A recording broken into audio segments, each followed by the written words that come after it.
Spoken English part 2. చిన్న చిన్న words రెగ్యులర్గా పలకడం వల్ల మనకే వస్తాయి, మన పిల్లలకి అలవాటు అవుతాయి.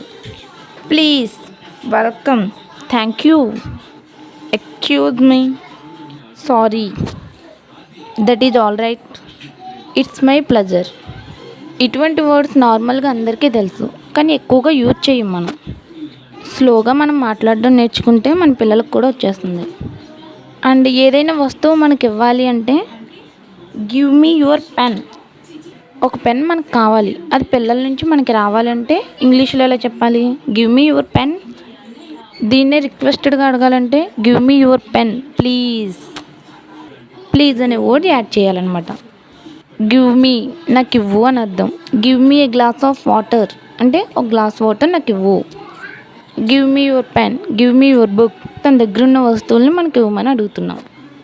ఎవరైనా బంధువులు ఇంటికి వస్తే ప్లీజ్ వెల్కమ్ అని చెప్పే విధంగా పిల్లల్ని గైడ్ చేయండి. చిన్నపిల్లలు చేసే పొరపాట్లని ఇట్స్ ఓకే అనుకుంటూ కవర్ చేసుకోండి.